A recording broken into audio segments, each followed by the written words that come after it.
Hello, and welcome to the webinar, The Truth About Diet, Exercise, and Cancer.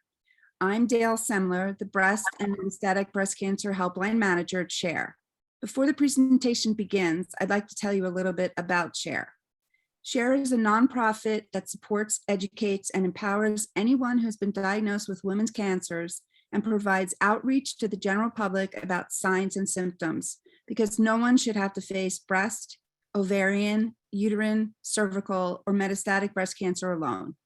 For more information about upcoming webinars, support groups, and our helplines, please visit our website at sharecancersupport.org. All participants will be muted during the presentation. When Dr. Simone finishes presenting, we will begin the Q&A discussion. You are welcome to submit questions during the presentation through the Q&A section at the bottom of your screen. When asking questions, remember that Dr. Simone is unable to give specific medical advice, so please keep your questions general in nature. I also wanted to mention that closed captioning is available. You can enable this feature by clicking the live transcript button on the bottom of the screen and selecting the subtitle option. This webinar is being recorded and will be available on the SHARE website soon. Now I'd like to introduce our speaker. Dr. Nicole Simone is the Margaret Q. Landenberg Professor and Vice Chair of Research and Faculty Development of Radiation Oncology, leader of the Cancer Risk and Control Program at the Sidney Kimmel Cancer Center at Jefferson Health, and radiation lead for the Jefferson Breast Cancer Center. She received her MD from Rutgers, New Jersey Medical School and did her radiation oncology training at the National Cancer Institute. She stayed on as staff at the National Cancer Institute, where she investigated the long-term toxicity caused by cancer treatment. Since that time, she has been a physician scientist at Thomas Jefferson University.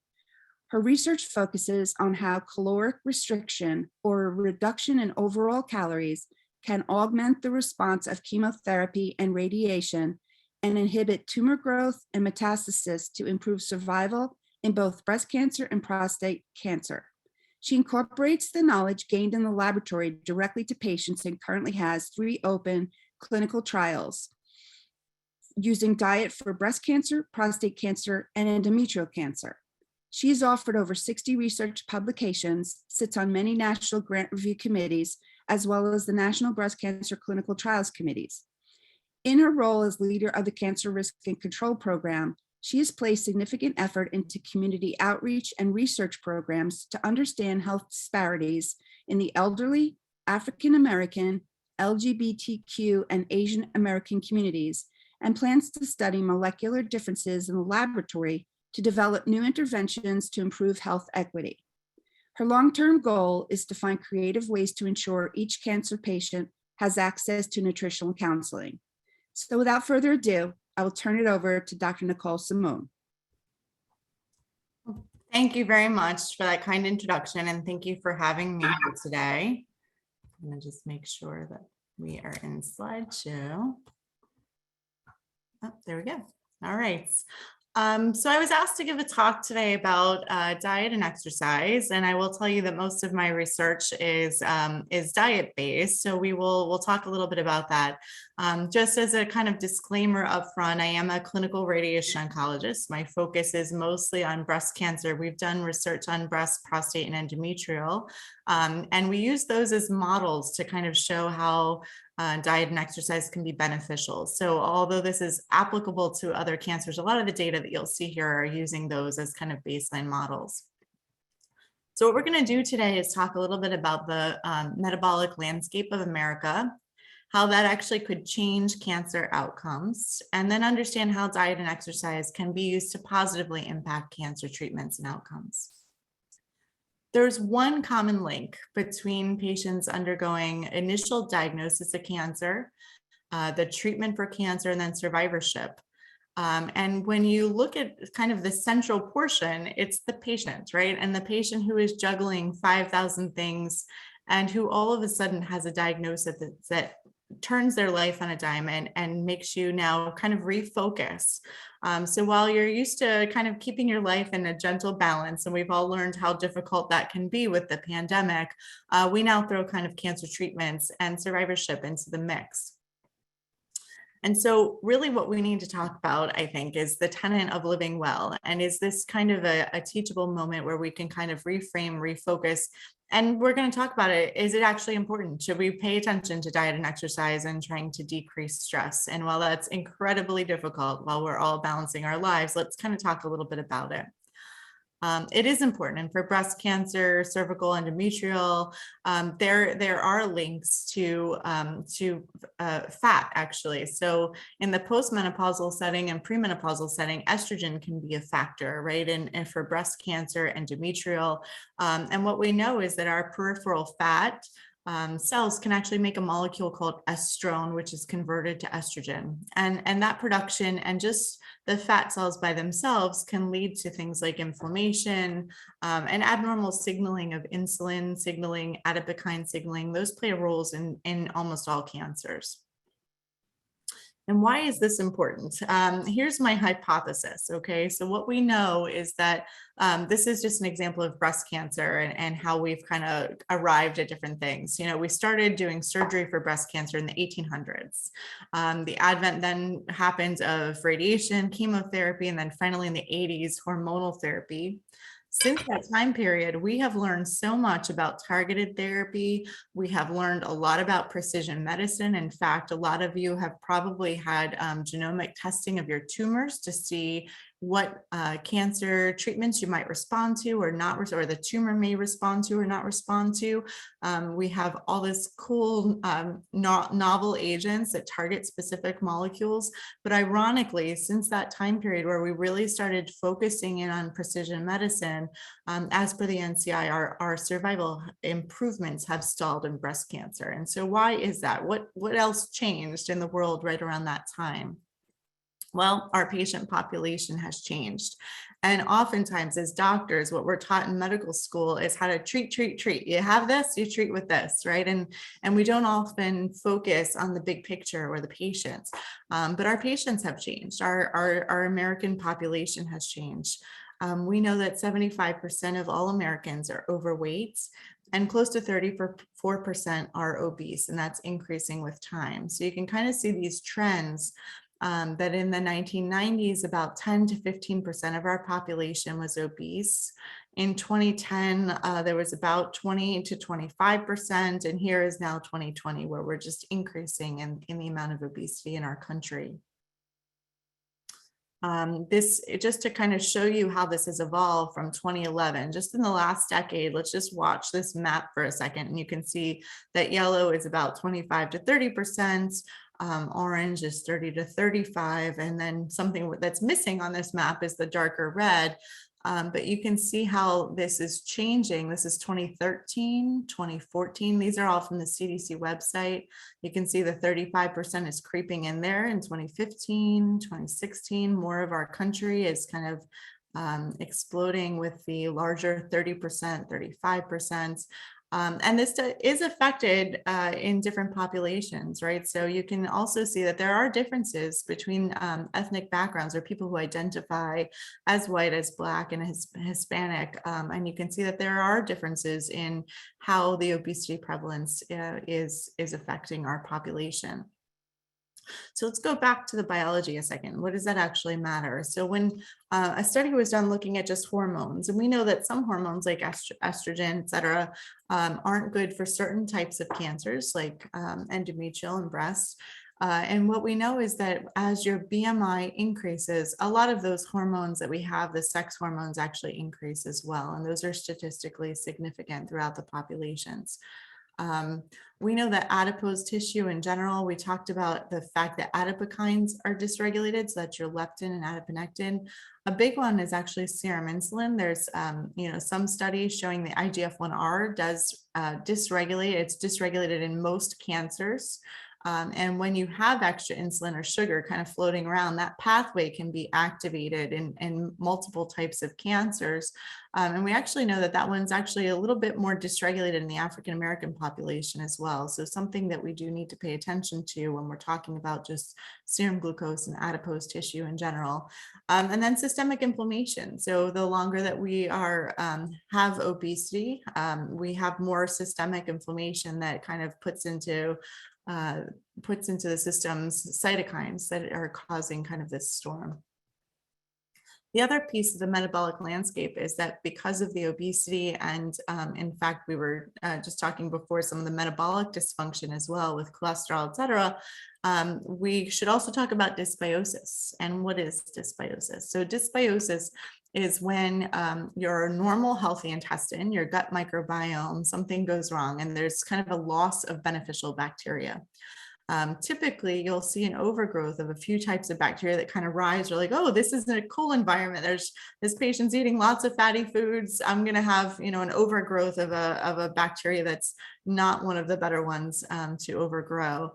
And then you lose your diversity. So when one or two or three and that's a gross oversimplification, we have trillions of bacteria that live in us, right? But when you have a few that overpopulate, then you have loss of diversity. And diversity in our microbiome is really what kind of keeps things at bay. And interestingly, microbiome, our gut microbiome, is linked to obesity. So we can see that the microbiome profile will change in obese populations. And we actually have some evidence that it can link directly to cancer. And there is some, information out there on all different types of cancer. But I want to show you one clear-cut reason that we know that the gut microbiome is in fact related to cancer. And that's with a popular bacteria called Helicobacter pylori. Most of you have probably heard of H. pylori. In fact, when President Clinton was in office, he was actually treated for H. pylori. There's a lot of press around that.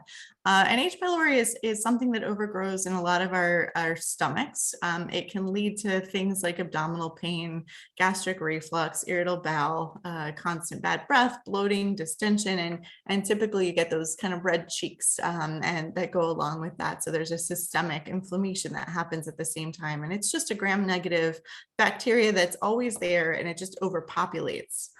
And it's been found that actually in just a small percentage of patients that H. pylori can actually lead to a lymphoma of the stomach. So it can lead to gastritis, it can lead to ulcers, but in a small population, it actually can turn into a lymphoma, turn the stomach lining into a lymphoma. So it sets off this cascade of kind of a local inflammation with cytokine production, et cetera. And why I'm telling you this is look at the treatment here, right? So this is the NCCN guidelines for MALT lymphomas, and you can actually see that the first line therapy for a H. pylori positive patient is actually antibiotic therapy, which makes it go away most often. In fact, it's a triple antibiotic therapy that's given, and oftentimes a rebiopsy will result in negative cancer. So the cancer usually goes away with just that. There's also links to other bacteria. That's just kind of the most poignant one, but I wanted to show a few others that are linked to colon cancer and some others. And so this is another hallmark. And what we put in our mouths and our exercise is absolutely linked to a good homeostatic gut microbiome, and diversity being the name of the game, and making sure that all of your populations of bacteria are living together homogeneously. That's actually there's a lot of benefit there when you have a good diet and when you exercise, and we'll talk a little bit about that. Our patients have also, unfortunately, experienced more adverse social determinants of health, which leads to a systemic inflammation also. So these things that are kind of leading to these underlying brewing systemic inflammation. So, issues with economic stability, which we're all experiencing currently, education, access to healthcare, which is a big one, and other stressors due to structural racism, neighborhoods where you're living, and safety, et cetera. And then finally, our treatments are changing our patients. So in breast and prostate cancer, you guys probably are aware that we treat patients with hormone therapy. We actually, if your cancer is driven hormonally, like with estrogen, or in prostate cancer with androgens, we actually give hormone blockers. And those are actually linked to weight gain. And what we know from multiple prospective trials is that any weight gain is actually linked to worse cancer outcomes. And unfortunately, a lot of patients gain weight after their initial diagnosis. Some of that is due to stress and just the stress of diagnosis. And again, trying to get that treatment in while you're doing 1,000 other things. But some of that is due to the treatment themselves. the good news is that that's reversible. So when you take tamoxifen, for instance, there's been studies looking, and they've seen that tamoxifen itself can increase metabolic syndrome in patients. So alter your cholesterol, cause some obesity linked to insulin resistance. And when the tamoxifen is actually removed and the patient is able to stop that, those things are usually reversed. There's also increased fat that's seen on imaging scans during that time of tamoxifen, which also can be reversed. And a lot of this is for many cancers when you're getting infusions for chemotherapy, a small bolus and sometimes bigger boluses of steroids are injected to prevent a reaction to the chemotherapy. And a lot of patients suggest that at that time, they really kind of set off this hunger and all kinds of other things that can lead to weight gain after those steroids as well. And some people just don't feel well during cancer treatment, quite frankly. And so you have some fatigue, nausea, and potentially pain too, which would prevent you from doing your normal exercise or getting up and making yourself a good meal at that point. And we do know that there is some link to being able to actually reverse that. So let's talk a little bit about what the clinical implications are of obesity and weight gain. So this is a cool study that looks at breast cancer and just looks at disease-free survival and overall survival. And what they saw in this is that if you were normal weight, you actually had better outcomes with regards to overall survival and disease-free survival, whereas overweight a little less and obesity a little less than that. So it is something that multiple studies, this is just an example of a study that multiple studies have shown in almost all disease sites. The same thing. So we used to think that it would just be something, obesity would just affect the primary cancer, but they've also seen that if you have nodes positive, if the cancer has gone outside of that actual solitary area, that the same thing, survival is affected as well. And a long time ago, when there was starting to be an obesity debate and whether or not it really matters, people pointed to prostate cancer saying, the patients probably just aren't setting up right for radiation if they're getting radiation as their definitive treatment. But what we saw with some of these studies is obesity still mattered when they took radioactive seeds and placed them directly into the prostate. So there is something about the microenvironment that the tumor is living in when the host happens to have obesity that is not allowing the treatments to work quite as well.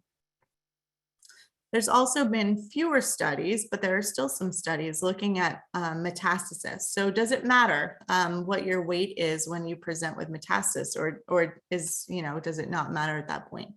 And this study was just a retrospective study. So these are just hints at things, right? And I'll show you some prospective data in a little bit, looking at whether or not at the time of diagnosis of brain metastasis, if your weight actually mattered. And in this study, the answer was yes, that both survival and intracranial progression-free survival, meaning how many mets were kept at bay or if those metastases progressed within the brain, those were both seen to be a little bit worse when obesity was present.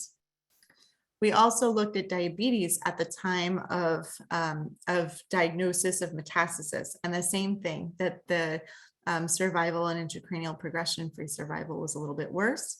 And when you combine the two, that was even worse. So when there's a lot of metabolic dysregulation, the host really matters. It really does affect some of those outcomes.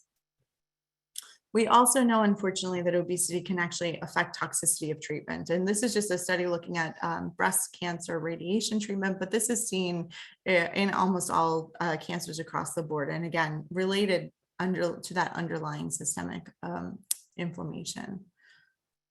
We also know our aging population, and I know we don't have a lot of time here, but our aging population is increasing significantly, and therefore our predicted cancer cases are actually going to double as per the SEER databases are suggesting that we're on a trajectory to actually double our cancer cases. So metabolic implications, and as we all age and our metabolism slows down, become almost more important, right? That if we can somehow get a hold of our metabolic state, that maybe we might be able to change some of these things. I'm going to flip over some of these. So can we do anything about this, or is it kind of a done deal? And so that's a really great question. The NCI has actually suggested that if everybody was able to decrease their BMI by 1, and yes, there's a lot of controversy about BMI, and we can talk about that afterwards, but that we would actually be able to save about 100,000 cases of cancer a year. This study is one of my favorites, and we're going to talk about the Nurses' Health Initiative with regards to both diet and exercise. The Nurses' Health Study was a cool study. So the women on this study were nurses. They were, when they enrolled on this clinical trial, they had no diseases, and they were between the ages of 20 and 46. And these ladies were so awesome that they actually filled out questionnaires prospectively for every 3 months or so forever. I recently met somebody who did this study, and I thanked her profusely because it's a great way to have prospective data. And what we know is that any weight gain that was noted on the study, so about a number of women obviously did get breast cancer. So there were 35,000 women initially enrolled, and weight gain was actually linked to increased breast cancer recurrence and mortality. And we can see that basically if you were able to maintain your weight or decrease your weight, the survival was actually better than any weight gain at all. And so that's what I try to tell my patients is at least, especially when entering that survivorship period, to really try to maintain your weight, because as we all age, our metabolism slows. And we just talked about the fact that some of the treatments are also going to slow our metabolism down. So if you can do anything, getting on a scale and trying to maintain that weight is really crucial. And in a prospective manner is actually linked, to mortality. This was actually a randomized trial looking at women with breast cancer, and they were randomized to diet with a reduced fat intake or control. And what we saw was actually surprising that the patients in this study with that were hormone negative actually seemed to do better with the diet. And that's not often thought. We often associate estrogen positive and obesity to outcomes, but in this case, it was definitely estrogen negative patients as well. So let's talk a second about the data with exercise and whether or not that could be helpful to patients after diagnosis as well. And this is kind of just a funny cartoon here, but some people do this, right? My kids have even done this. I didn't get enough steps yet. So you have to make sure that the Fitbit is counting, right? Otherwise your steps don't matter. So this, again, Nurses' Health Initiative study. And what they did here was there were a number of patients who actually tracked the number of metabolic equivalent tasks that they did during the week. And let's just kind of talk about what a metabolic equivalent, what a MET is, because I'm not very good with this stuff. So just to give you an idea of what a MET is, for normal pace walking, just out there for 1 hour of that activity, that's about 3 METs. So if you did that 3 times, that would be 9 METs a week, right? Brisker walking is 4 METs, running 12, so that's awesome. Bicycling, tennis, you can see all the different activities here and the metabolic equivalents for 1 hour of that activity. And what they saw here when they looked at survival curves actually is they broke that out by the number of METs that you had per week. And if you had more than 9 METs, your survival was actually increased. And that was, seen very far out. So after initial diagnosis. So 3 hours of walking at a normal pace will actually increase survival. So it seems that there's a protective benefit. And what this has actually shown is that in this study and some others that there is a similar benefit among patients who are overweight to start or normal weight. So it's independent. I think sometimes we get this in our heads that, there's a state at which we're diagnosed with cancer, we can't do anything about it. But a lot of these studies are showing us that at the time of diagnosis, that maybe an intervention or a change could actually positively affect our outcomes. And we did see that this was particularly beneficial to estrogen positive in this study. So what we think that exercise is probably doing, and diet too, and this is really important, are changing our insulin levels and improving our insulin resistance. And I would just like to kind of take a second here to talk about PET scans. So PET scans is something that's universally done for many diseases, usually in the advanced stages. And as you guys are probably all well aware, when we do a PET scan, we're not looking at the existing tumor or the primary tumor. We're looking to see where else this tumor may be. And when you get a PET scan, they actually inject a radiolabeled isotope into your arm, and it's actually a radiolabeled glucose. And that glucose molecule goes to anything that likes to eat glucose. And those two things are typically cancers and infections, which are things that are both metabolically active and are really super hungry. And so they eat that. So if you can just kind of frame that for the rest of the talk about diet, et cetera, that insulin sensitivity is actually a really important part here. And that's what the obesity state can lead to is some issues with insulin resistance. So we talked a little bit about that initial time, like when you're doing diet or exercise at the time of diagnosis, that might help. There's also been cool case control studies looking at patients who underwent bariatric surgery. So they underwent weight loss surgery, compared them with matched controls, so patients who were normal weight at the ending weight there, and there was a decreased incidence of cancer. So modifying the state of the patient can actually do something, and we talked about this already about the BMI for NCI. So my lab, I actually have a basic science lab, and I do some translational trials. But the goal of what I do in my research is really to see, can you change, the landscape of cancer and empower patients to be a part, an active participant, and see if we can actually change outcomes. And so does it help? So to talk a little bit about the treatment space, so cancer treatment in particular, this was just a model where we used radiation to treat breast cancers.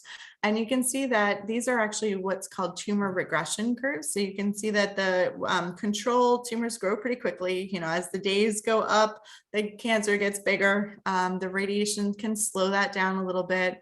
Caloric restriction slows it down even a little bit more. So what was caloric restriction here? It was a 25% reduction in calories. So we take the overall calories that are eaten, and each day we take an average for about a week, and then we decrease that by 25% slowly to get to 25% reduction. And then the combination of the two even slowed that growth further of the cancer itself. We've tried this in a few different ways. One is that 70% calories or 30% reduction. We've also tried what's called alternate day feeding. We've also done time restricted diet. We have done ketogenic diet. So we've done a whole bunch and seen our caloric restriction seems to win out no matter what, but you're also seeing that difference with the time restricted diets as well, which is kind of cool. And looking at weight loss, there is a little bit of weight loss. So when we think about adapting this to patients who are thinner, we do have to make sure that we're doing this in a safe manner. It's something that should be done with your doctor for sure. But most of our patients actually will lose some weight, and then they kind of just retain a new baseline. And again, this is data showing that what we're doing here is just trying to figure out if we can augment the response of cancer treatments by using a short-term diet. So this is just during the treatment space. I'm not talking about long-term diets or anything like that, but this is, can you do something to modify and help the cancer treatments themselves work? And we've seen the same thing with chemotherapy, that when we did the same diets with chemotherapy, they also helped. Conversely, when we use a high-fat diet, we actually see that radiation doesn't work as well by itself. We've also looked at now anti-PD-1 therapies to start to look at some immunotherapies, and the immunotherapies do not work well when there is a simultaneous high-fat diet. And we are actually seeing that we're decreasing metastasis. So at the same time point where you would see a lot of those white dots in the ad libitum or the control group in the lungs, radiation has fewer of those, caloric restriction even fewer, and the combination even fewer. We have seen the same thing in numerous prostate cancer models, numerous breast cancer models, and we have now kind of expanded into the endometrial space too, which we'll talk about. But again, using these as models to see what's happening with cancer growth. What we're doing at the molecular level. So what are we actually doing? Okay, the cancer's slowing. It's not metastasizing as well. It's not going other places, but we are decreasing the proliferation or the amount that the tumor can actually grow. We're increasing apoptosis or cell death from cancer. And that pathway that we talked about, that's really important, the insulin growth, like a growth factor pathway, we're actually downregulating almost the whole thing, as well as systemic inflammation. So we're decreasing the cytokines, IL-1 beta, TNF alpha, et cetera. And then a really cool factor is that we're actually upregulating our good immune system. So we're actually increasing our CD8 cells and decreasing our Tregs, or the bad T cell guys. So we're doing a lot on the molecular side, just with these short-term diets during our cancer therapy to help our immune system work better to fight that. So our lab has shown that we can actually, use caloric restriction or diet to augment treatment responses. And can we now do this and translate this into the patients? So our first trial that was done was actually we call these the CaReFOR trials. And then there's a number of them underneath that arm. But these are caloric restriction for oncology research. We can talk about what types of diet and all that good stuff. But to start and to be inclusive of our patient population, we usually talk about a global diet and definitely a reduction in calories. So when we reduce calories, some people's bodies respond well to ketogenic diets. Some people's bodies respond well to plant-based diets. But when you decrease calories, you're going to lose weight and you're going to decrease your systemic inflammation. And so across the board, that's been the thing that's easiest. It's been most inclusive for all of our patients of socioeconomic diversity to be able to participate in our trials. So this first trial, we actually used caloric restriction for about 10 weeks with radiation sandwiched in the middle. So again, a treatment trial essentially. 82% of our patients were compliant, but I wanted to point out that we use the diabetes prevention program as a guide for our patients. And I don't know if anybody's ever used this, but it is free. You can download it. It's a huge book. It has different lessons in there. And a lot of people who have done clinical trials during cancer therapy actually have a very difficult time with completion of enrollment of those trials. And difficulty with patient adherence during those trials. We've now run 3 trials and we've had really good compliance. This one actually was our least well compliant. It was our first trial. And I think part of the system that we're using with the diabetes prevention program is helpful because we also talk about behavior modifications, right? It's really hard to institute a diet and for all of us to stay on a diet when we're not changing our behaviors or what we're doing. So there are a few tips, and I'm just going to throw in a few here, but for behavior modifications, an easy thing is to confine your food to your kitchen and your dining room. Don't put your chips in your bedroom, or don't put your chips next to your couch where you're going to be watching TV for the night, because it's really easy to just grab something instead of having to get up and go into the kitchen and find something. And so little behavior tips like that. Keeping to a consistent eating schedule so your body stays on, we talk a little bit about chronobiology and our timing and how our body's natural clock is responding. And when that's kept homeostatic and you're, taking advantage of some of the positive biological cues that our body has, this isn't possible for everybody, but some type of time, no eating after 7, no eating after 8, something to make sure that you're not snacking or eating too late when possible. And again, we're all super busy and it's hard to do that. Eat a little bit slower, clean up your junk food. And then the diabetes prevention program has little modules on education, which we did with our patients. And they're very easy to walk through yourself if you wanted to, how to read a label, how to choose food on a menu at a restaurant, ways to eat less fat, understanding your hunger cues so that you don't wait till you're starving to start eating.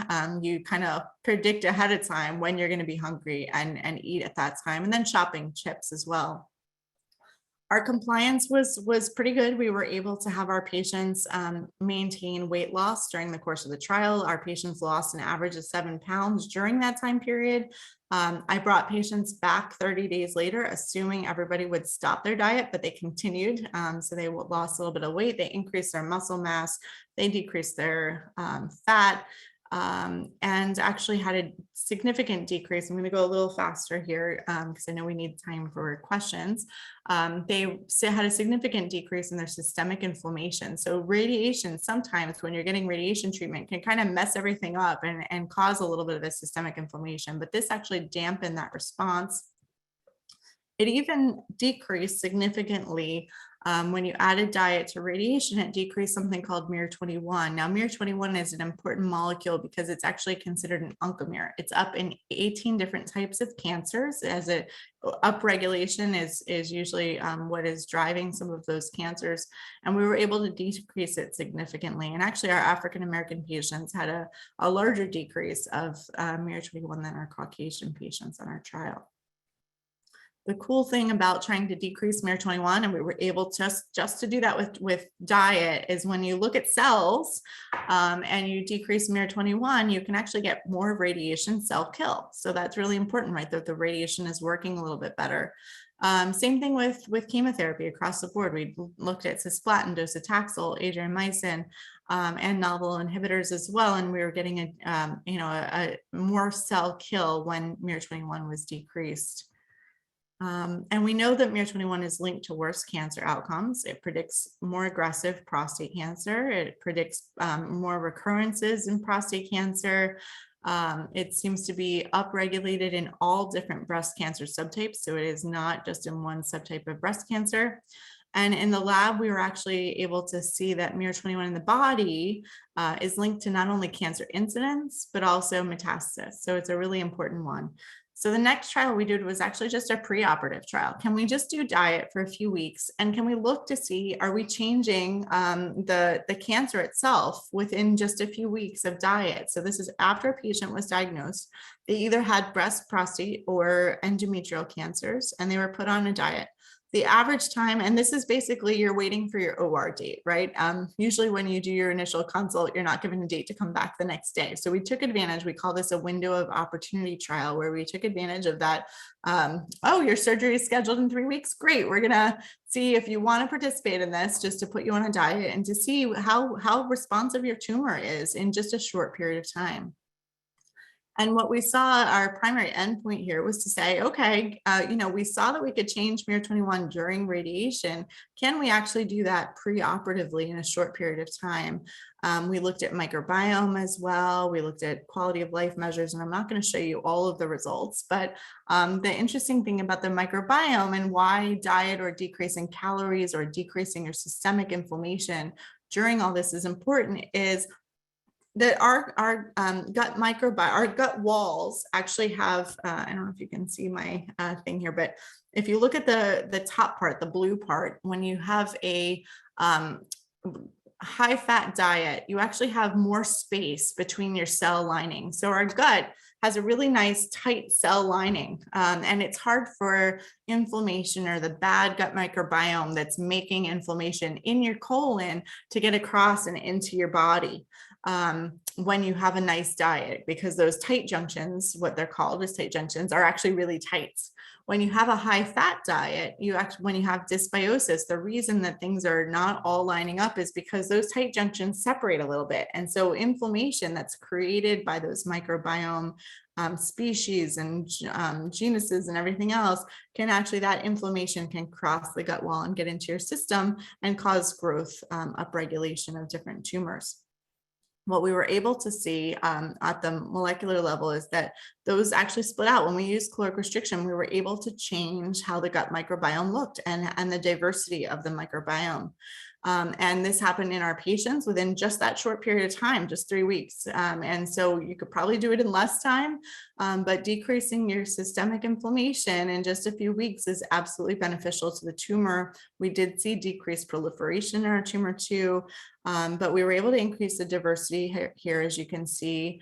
And one of the cool ones that we were able to upregulate was called akkermansia. And that's actually a really cool one, because if you might be a candidate for immunotherapy, it's actually been shown that akkermansia, an upregulation of akkermansia, will actually allow your immunotherapies to work a little bit better.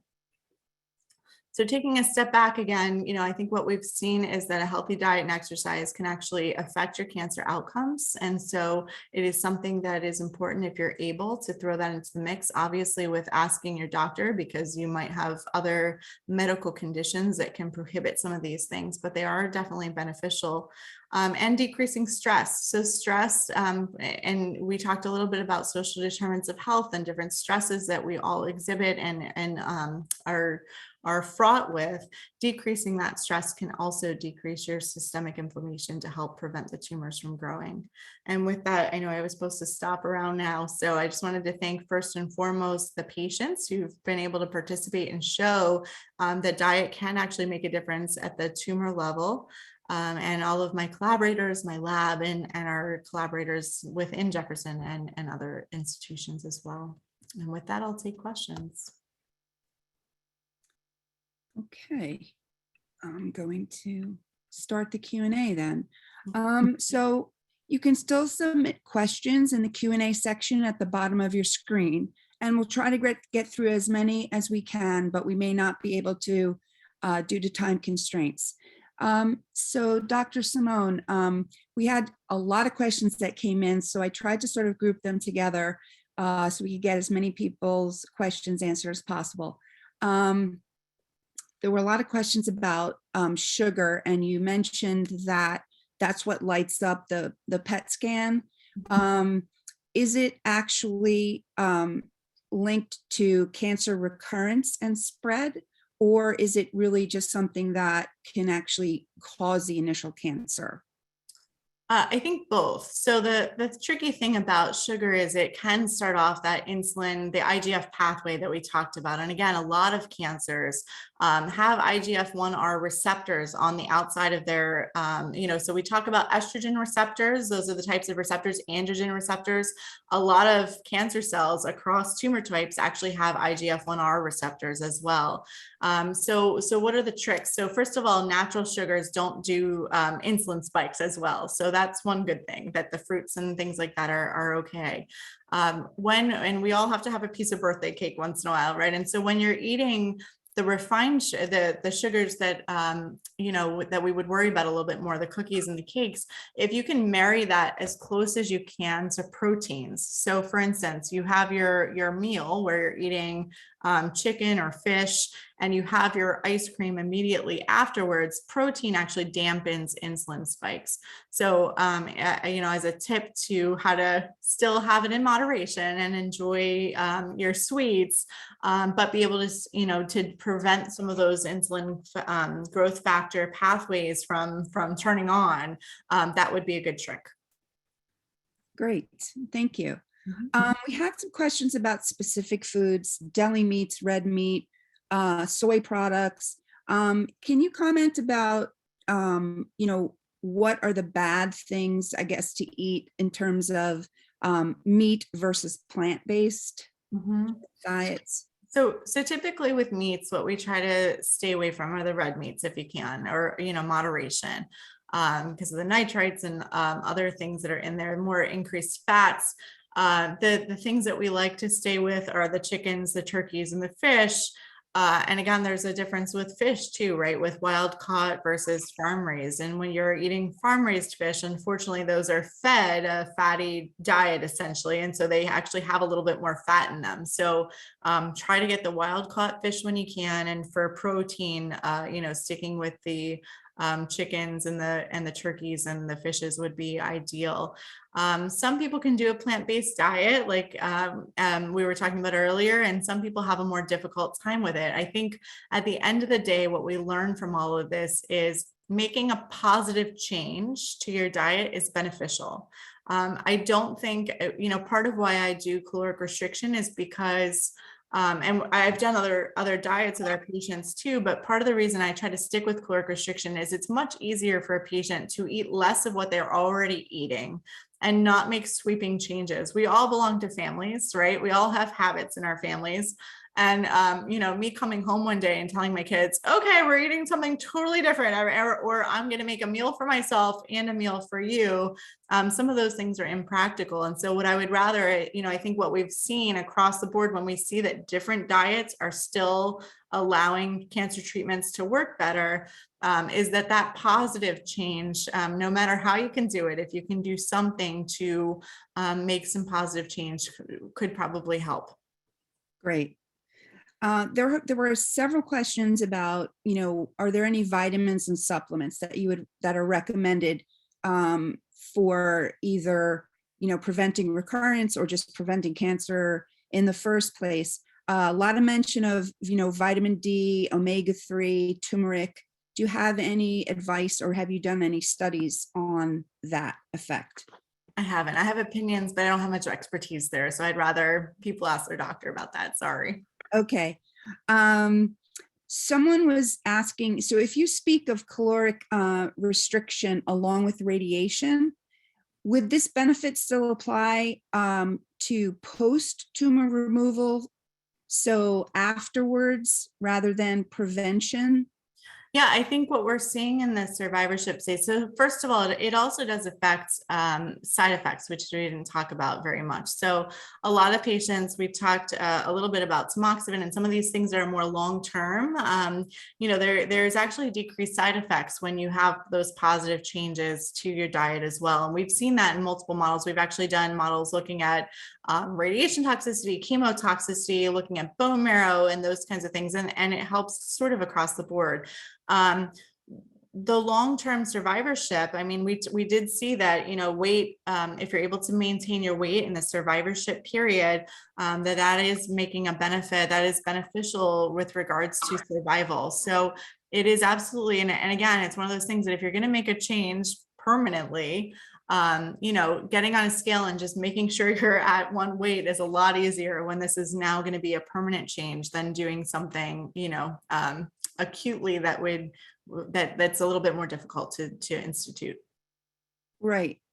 So as sort of a follow-up about trying to maintain weight, what's recommended to manage weight gain during chemo, the different medications that you mentioned, and menopause? So I think everybody learns their body and learns tricks about that too. So, some people notice that, and again, I'm not a medical oncologist, but some people notice, okay, for 2 days or 3 days after chemo, I feel okay. And then day 4 to 7 or 4 to 10 is awful, right? And they don't feel well. So, little tricks like prepping food for yourself that's healthy, that can be in the fridge. And so you're not just kind of, a lot of times, some of the reason that the elderly patient population or senior adults have weight gain as well is that you're not able to get to the grocery store enough, right? And you're not getting the fresh fruits and the fresh veggies and making healthy food. So those box things that are easier are things that people reach for. So I think, keeping a diary and understanding the patterns that are going to exist. And if you're not going to feel well, try to prep some things ahead of time, try to have some friends bring you some meals that are healthy. And I know a lot of people do have friends that are, dumping food on them that's probably not so healthy.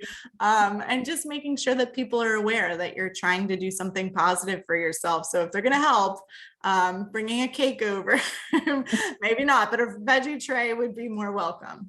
Okay.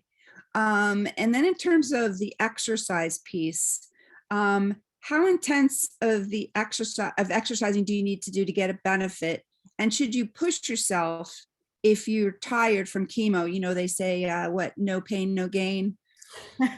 I don't think pushing yourself, because then you won't continue. So out of all of this, I think what I would rather see is that people make changes that they can continue, that, your lifestyle is literally going to change and you're able to continue those things. What we saw from that Nurses Health Initiative is that 9 mets a week will help you, right? So there's going to be days that you can't do it and you need a break, fine. But 9 mets, I'm not running, so I'm not getting my 12 mets in an hour like that. But, just, 20 minutes of walking a day, especially when it's nice out, or go to the mall or something like that, really could do some benefit. So if you can try to at least just do 20 minutes a day, you could still get to the point where that's beneficial. And I think a lot of that too, we feel better, right? When we exercise, there's a mind-body connection. There's actually a lot of studies that have been done looking at exercise and diet and stress reduction, and you can actually do functional MRIs and see changes in areas that we all perseverate when we're sick, and we all think and overthink things, and you can actually see functional changes on MRIs when exercise and diet is instituted. So I think those positive changes and trying to do something beneficial for yourself will allow those good hormones to be set into place. Great. Does exercise have any impact on immunity during chemotherapy in terms of does it raise the white blood cell count, or is it just sort of an overall benefit? Yeah, so there's been a few studies with counts during chemo. The most notable one that I will tell you was one that was done. It was just fasting that was done for 5 days before chemo infusion.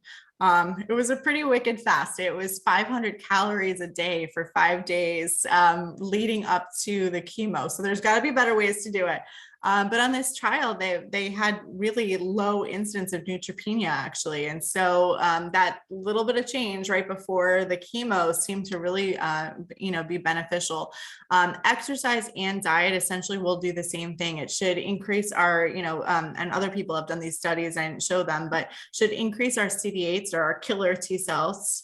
There are some T cells that are not that great for you, the Tregs. It actually should decrease those as well. And so exercise should actually, not just for neutropenia and our chemo counts, but should actually allow your normal body's immune system to help fight the tumor along with the chemotherapy or the radiation. Okay, great.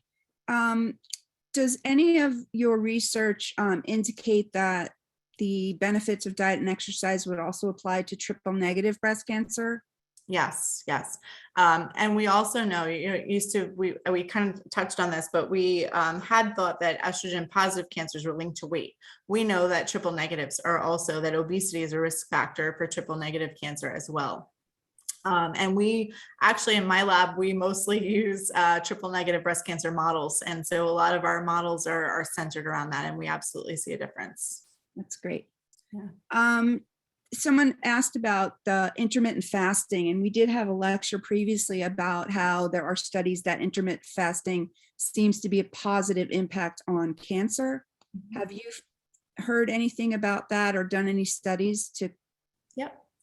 So we've definitely done a lot of intermittent fasting. The first trials that we did were just in the preclinical setting, in the bench. We're more on one day, off one day, but we've now refined it to looking at the different patterns of number of hours on or off. It honestly seems, and again, unfortunately, caloric restriction wins out for us almost every time. But it almost seems like any of those positive changes seems to be beneficial. I don't see much of a difference in the number of hours that you're fasting or feeding. And so I think if that's tolerable for you and that's your positive change, go for it, because it seems to work just as well. We have done some brain met models as well using intermittent fasting. And we're actually, as you probably know, one of the issues with radiation for brain metastasis is it causes some memory loss, some short-term memory loss. And it seems like in our models that the intermittent fasting is actually preventing some of that memory loss. And so there's a positive effect on the toxicity of some of these therapies as well. That's promising. Someone was mentioning specifically, because I know you didn't mention ovarian cancer. Can we assume that this data can be extrapolated to most cancers? I think especially, I have to be honest, I don't know a lot about diet with ovarian cancer in particular, but I think some of those chemos that I showed you when we were looking at, caloric restriction or even the alternate day of feeding, Some of those chemos that we talked about are used in ovarian cancer for sure. So the cisplatin, et cetera. And we've even done this in some of the targeted agents that I didn't show here. So I think that those principles of essentially doing a positive change of your diet or exercise during cancer therapy can be applied to everything, because those chemos all seem to have a benefit. Okay, great. And then we had an interesting question. What about if you are underweight? Have you seen any or done any studies on, what that effect would be if you're going through chemo treatment? Yeah, so I actually have limits on my trials that we don't reduce calories. So we still allow patients to come on our trials and to make some changes, some positive changes together who are underweight. But after a certain, lower than a certain BMI, we don't reduce a significant amount, but we try to do positive changes. So more of a Mediterranean, trying to decrease refined grains, increasing our veggies and things. So again, I think, and a lot of people, there are some patients that come and they're eating really well. So we try to just do some behavior tweaks. Don't eat after 7, try to decrease a little bit more of an intermittent fasting approach. So a positive change. And I think there is some value, we didn't really talk about this, to once in a while coming off of that, letting your body, kind of go haywire for a little bit and then resetting. So I think there's, some benefit. And there have been studies looking at intermittent fasting where they have kind of a break day, right? Where you're resetting that barometer again. And a lot of us know that too, from just weight loss, that, when we're all losing weight, you're going to come down, you're going to have a new baseline, right? You get excited because you lose, and then you kind of you plateau for a little while. And then eventually when you continue, you'll start to lose again. So there's something in there that changes that new barometer for you as well. Right. And speaking of that, it seems that many of us who are, we've had surgical menopause induced, we've gotten weight gain, no matter what we do, healthy eating, trying to exercise, and we're really not seeing any of that working. What is suggested, to benefit from the fact that diet and exercise are so important? Right. And so that's where I think we have to trust that those positive changes that we're making. So when I started this a while ago, I was a little bit more naive, and I had some patients that were filling out their nice little diet logs for me so I could figure out what their, reduction should be. And some of my women patients who were postmenopausal were putting down that they were only eating 600 calories a day. And I'm going, how on earth I would be starving? How are you really doing this? Are you sure you're not missing anything? And I think you're right. I think, especially in the postmenopausal setting, a lot of patients get to a point where they're just not eating a lot. And so it's not really about calorie counts. And unfortunately, that weight is an impossible struggle. But, I think we have to think about weight differently. And actually, there was just an NCI talk about 2 weeks ago about what is obesity. And there's healthy BMIs that are higher, and there's unhealthy BMIs that are higher, right? And so it's not just about the number, the weight and the height, but there's a spectrum of healthy and unhealthy within that. And so if you're making those positive changes to decrease essentially your systemic inflammation, that solid number, while you should still get on the scale, I'm going to tell you, because when you don't, and you're not looking, all of a sudden things change. But when you're still getting on the scale and it's creeping up a little, but you know that you're doing those positive things for yourself, I think we can rest assured that our systemic inflammation is decreased. And that's really at the crux of the matter, right? We can use BMI or weight as kind of a overall measure that we can apply when I don't have more information about you. But if you're making significant positive changes, we can assume that the decreased inflammation will happen. And you can even ask your doctor to check your systemic inflammation as well. Okay. And for our last question, because we are running very close to the end, is there anything that you would recommend that you've seen from studies, organic versus non-organic, the keto diet versus plant-based, et cetera? Yeah. Again, I think each person is a little different. And I think we've all tried things that work and don't work for us. So whatever you find that's able to keep those refined sugars in check, the refined grains, and still, organic's great, but it's expensive. However, there are some places that you can find, like the Aldi's and the Lidl's and things like that, that do have, organic, an organic variety that's actually a little bit cheaper.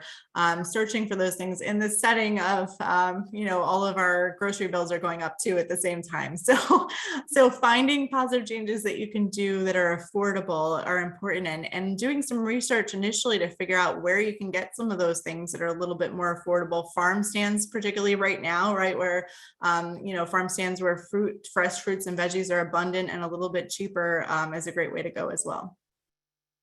Great. Well, thank you, Dr. Simone, for an informative program. And it certainly looks like diet and exercise can make quite a bit of a difference in just overall health.